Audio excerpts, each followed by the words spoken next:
जो दूसरी बड़ी अक्सरियत है, इसके माजी को मशकूक बनाना है और हाल को मुसीबत बनाना है और मुस्तकबिल को तारीक करना है। ये वो चाहते हैं। माजी का मसला, माजी में क्या हुआ है, उसी को साफ करने की या हकाइक की रोशनी में पेश करने की ये सेमिनार एक मजबूत तरीन कोशिश है, जिसमें बड़ी तहकीक और जुस्तजू और मेहनत के बाद मकालात लिख कर पेश किए गए हैं। और मैं ये उम्मीद करता हूँ और अल्लाह से दुआ करता हूँ कि ये मेहनत इस मुल्क की तारीख़ के रुख को किसी न किसी दर्जे में बदलने में अल्लाह करे कामयाब हो जाए। हम अपने बिरादरान वतन से अपने इस मुकदमे के बारे में दो तीन बातें कहना चाहते हैं, और कहना इसलिए चाहते हैं कि आज ये मुकदमा पेश करने वाली शख्सियत हमारी मरकज़ी क़ियादत में मरकज़ी मकाम पर फाइज है। All India Muslim personal law board के वो सदर मोहतरम हैं, मुसलमानों का जो मुश्तरका प्लेटफार्म है, उनकी तरफ से ये सिलसिला है। तो हम ये बात कहना चाहेंगे, बाज़ बातें आई हैं अपने अंदाज से। हम एक बात तो ये कहेंगे कि आप मुल्क की वफादारी चाहते हैं या हमारा मजहब बदलना चाहते हैं। सीधा सादा सवाल है। अगर मुल्क से वफादारी की ज़रूरत है तो हम ये बंदा आजिज़ पूरी मिल्लत इस्लामिया की तरफ से बेतकल्लुफ़ ये ऐलान करता है कि हम अपने मजहब की रोशनी में, दीनी अहकाम की रोशनी में, मुआहदों की पाबंदी का जो शरई हुक्म है उसकी रोशनी में अपना फ़र्ज़ समझते हैं कि अपने मुल्क के साथ वफ़ादार रहें। और अगर कोई मुल्क से गद्दारी करता है तो हम उसको गुनाहगार समझते हैं। अलबत्ता एक गुजारिश करेंगे, माफ़ करें हमें वो तबका या बिरादरान वतन, हम ये चाहेंगे कि जिस तरह बेतकल्लुफ़ बग़ैर किसी लाग लपेट के और बग़ैर किसी इस्तिस्ना के हम ये बात कह रहे हैं कि मुल्क का वफ़ादार हमारा है और मुल्क का गद्दार वो कोई भी हो वो हमारा नहीं है, आपसे हम चाहते हैं कि आप भी हिम्मत करके यही ऐलान करें और अमल से इसका सबूत दें। हमें शिकायत ये है कि आप बात तो हमसे कहीं ज़्यादा कर रहे हैं आज, मुल्क से मोहब्बत की, राष्ट्रवाद की, नेशनलिज्म की आप हमसे ज़्यादा बात कर रहे हैं, मगर उसमें आप ईमानदारी का सबूत नहीं दे रहे हैं। ये हमें आपसे शिकायत है। आप इसमें फ़र्क न करें हमारे मज़हब के मानने वाले और अपने मज़हब के मानने वाले के दरमियान, ये फ़र्क न करें, और ये फ़र्क आप कर रहे हैं, ये हमें आपसे शिकायत है। दूसरी बात, मुल्क से वफ़ादारी तय है, मुल्क से मोहब्बत तय है, मुल्क के मफाद के लिए काम करना तय है, और उसका सबूत हमारा किरदार है। उसका सबूत पूरे मुल्क के अंदर फैले हुए मुसलमान हैं, पूरे मुल्क में फैले हुए इदारे हैं, मुसलमानों के ईमान की अलामत समझी जाने वाले मदरसे हैं। आप मदरसों के अंदर चले जाएं, सारे मदरसे खुली किताब हैं।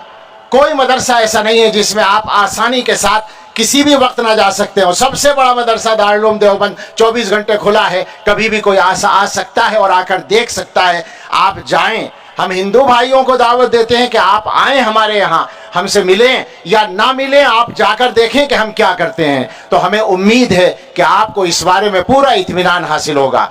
हमारे किरदार का सबूत वो भी है जो अभी मौलाना ने एक जायज़ा पेश किया कि मुलाजमतों में 3% और कुर्बानी में 9%।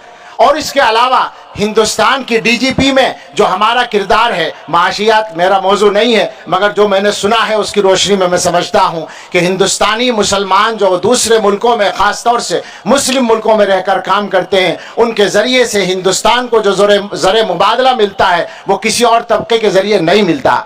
हमारा मुल्क की खिदमत में जो माजी है वो भी शानदार है। आज आप तारीख़ बदलने की कोशिश कर रहे हैं, आज आप ये चाह रहे हैं कि हमारे किरदार को मस्ख़ कर दें। आज आपको जलियांवाला बाग तो याद है, पेशावर का किस्सा खानी बाजार आप भूल गए, जहां अंग्रेज अफसर के आर्डर पर गोली चलाई गई और 455 पठानों की लाशें मैदान में तड़पने लगीं, और हमारे कायद ने, खान अब्दुल गफ्फार खान ने ऐलान किया कि अगर किसी के सीने के बजाय पीठ पर गोली हो तो मैं अपनी तहरीक वापस ले लूँगा। آپ ہمارے ماضی کو صحیح تناظر میں دیکھنے کی کوشش کریں اور ہمارے حال کے کردار کو بھی انصاف اور ایمانداری سے دیکھیں۔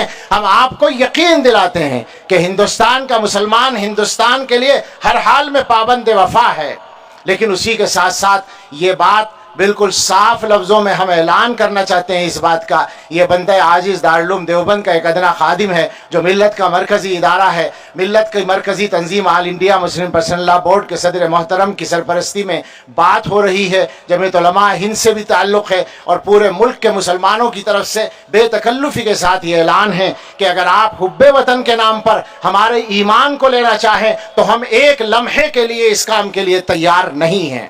ہم آپ پر یہ واضح کرنا چاہتے ہیں کہ ہمارا ایمان ہمیں ملک کی وفاداری سے نہیں روکتا، بلکہ سچی بات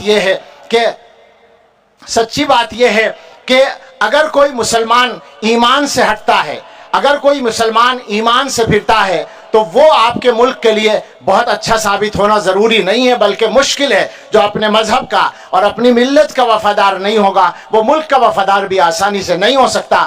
ہم آپ کو یقین دلانا چاہتے ہیں کہ جو مسلمان جتنا زیادہ اچھا مسلمان ہوگا اتنا ہی زیادہ وہ اچھا ہندوستانی ہوگا۔ اس کو آپ ہمارے کردار کی روشنی میں جانچ بھی سکتے ہیں، سمجھ بھی سکتے ہیں۔ یہ پیغام ہم آپ کو دینا چاہتے ہیں۔ اسی کے ساتھ ساتھ آخر میں یہ بات ہم کہیں گے کہ ہم نے یہ طے کیا ہوا ہے کہ ملک کے مفاد کے خلاف کبھی کوئی کام نہیں کریں گے، لیکن ہم اس ملک میں اپنے مکمل دین کے ساتھ، اپنے مکمل مذہب کے ساتھ، اپنے مذہب کی مکمل تفصیلات کے ساتھ، مذہب پر مکمل عمل کے ساتھ، اپنی داڑھی ٹوپی کے ساتھ، کرتے پاجامے کے ساتھ، قرآن کی تعلیم کے ساتھ، اپنی نمازوں کے ساتھ، اپنے روزوں کے ساتھ، اپنے پورے دین پر عمل کے ساتھ انشاءاللہ ہمیشہ اس ملک کے اندر رہیں گے۔ آپ سوچیں کیا یہ بات آپ کے ذہنوں میں اگر آتی ہو، برادران وطن سے ہم کہتے ہیں کہ اگر آپ کے ذہنوں میں کسی وقت ذرا بھی یہ بات آتی ہو کہ آپ اس ملک سے مسلمانوں کو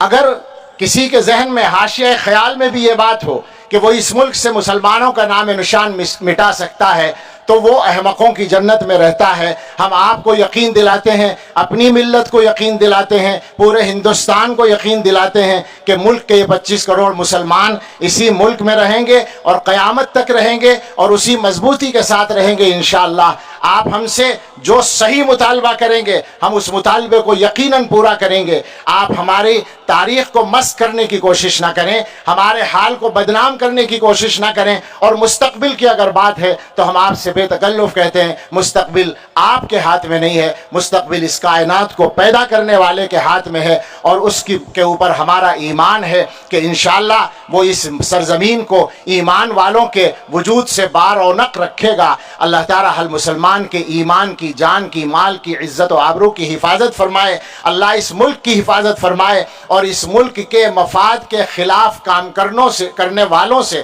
اللہ تعالیٰ اس ملک کو نجات عطا فرمائے۔ آمین وآخر دعوانا ان الحمدللہ رب العالمین۔